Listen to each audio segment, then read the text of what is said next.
Hi, I'm Andy Bandyopadhyay, and I help people share their stories. I'm thrilled to be hosting the Singer Spotlight interview series with SFGMC, and today I'm excited to introduce you to Vinney, who tells a story in this interview and in our Rhythm Outreach program about how his sister inspired him in his ability to come out. I can't wait for you to meet him. My name is Vinney Lee, and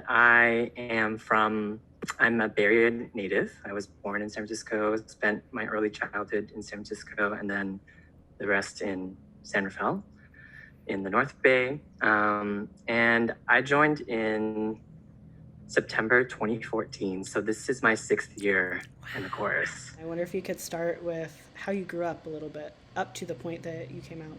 Yeah, um, so I did grow up in San Francisco. It's very liberal, but my parents were from they're immigrants from Vietnam, and I didn't get out a lot, so pretty sheltered, I guess. And uh, my I have an older sister who came out when she was in seventh grade, and I was in fourth grade, and her experience was incredibly traumatic.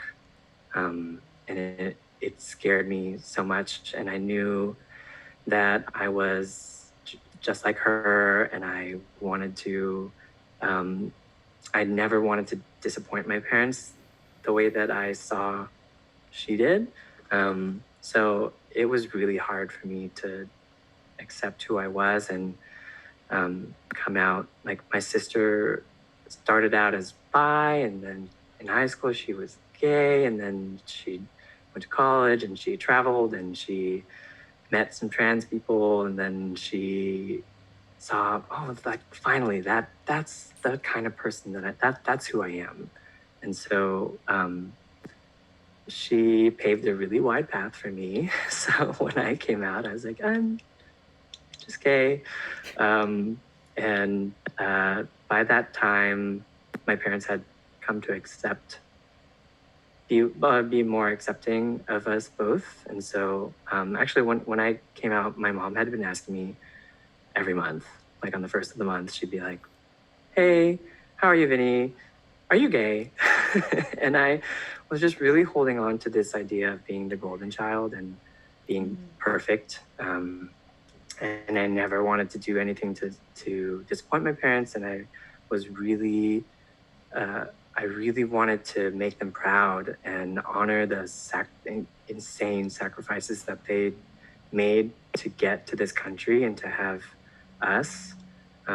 So I just wanted to make them proud, and I felt like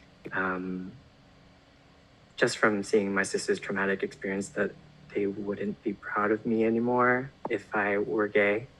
Um, but my sister made it a lot easier.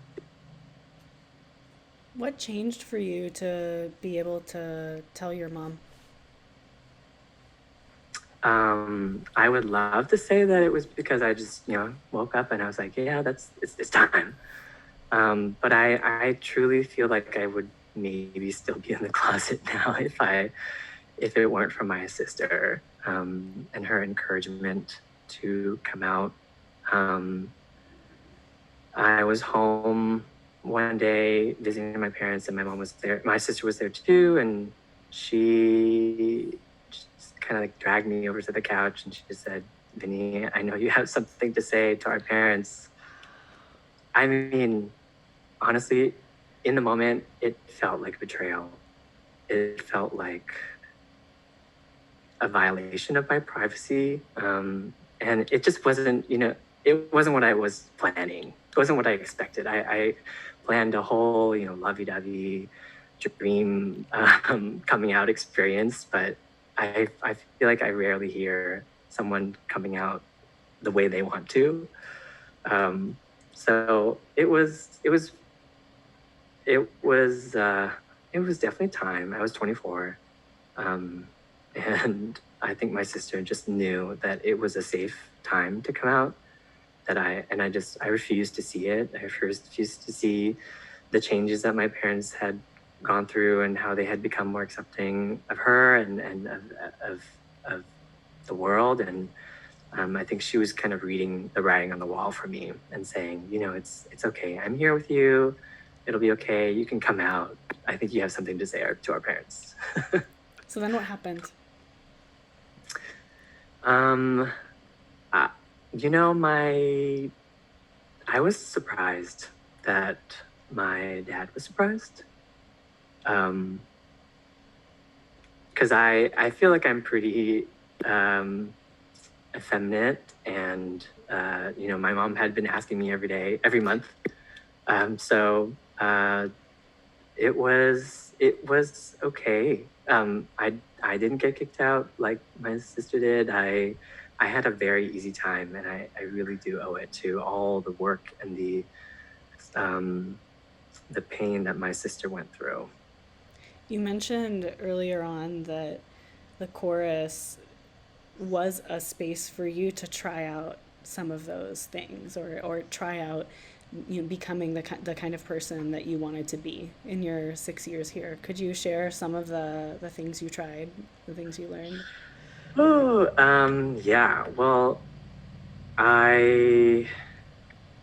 it took me a long time to just get used to being gay. I mean, I've said some things to some friends who were out at a young age. I've said that I was like policing them for being like too gay, and I definitely remember saying,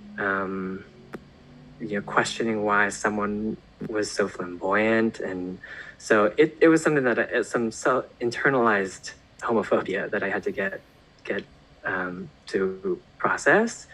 And with the chorus having 300 people and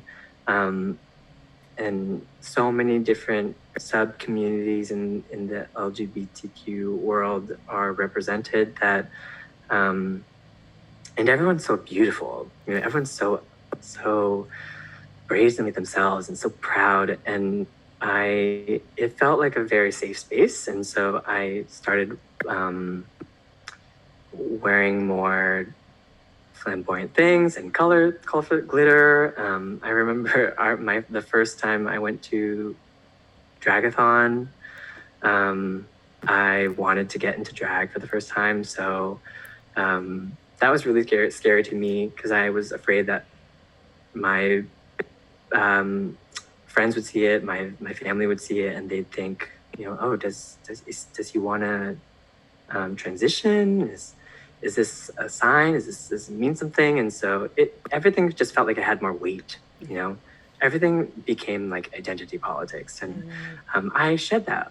I shed a lot of that, and I felt like I can be someone new. I could try to be more effeminate, more masculine from one day to the next, and I knew that my chorus brothers would embrace me and welcome that, and encourage me to keep exploring, because it's fun, and it's less serious than I made it out to be.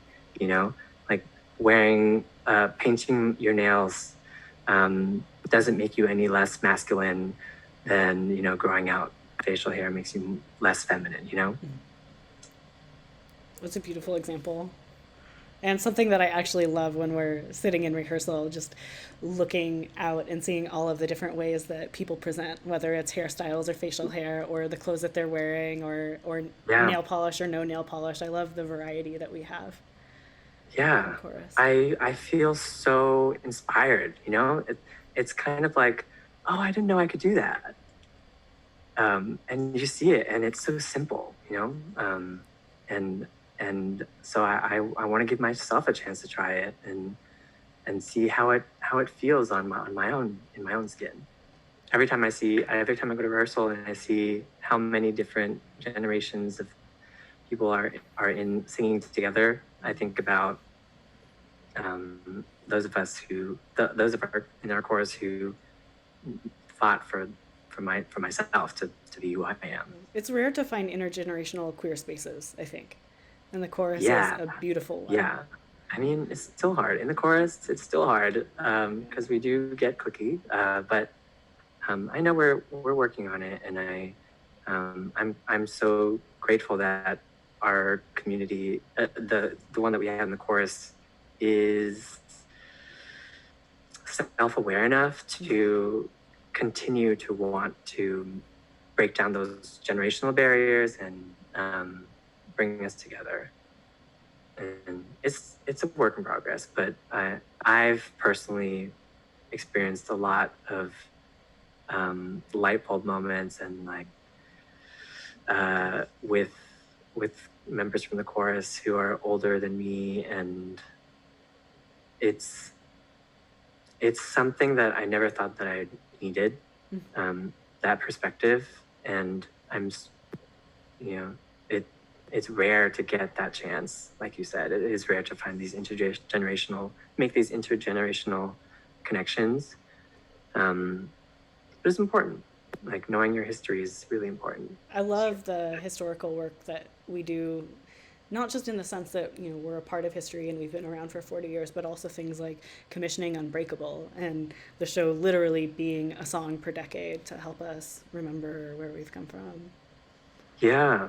Yes. I mean, the music that we create and the messages that we try to bring forward always bring me to. I really appreciate our artistic staff who challenge all of us to think about ourselves as singers, but also as leaders in the community and torchbearers for the next generation.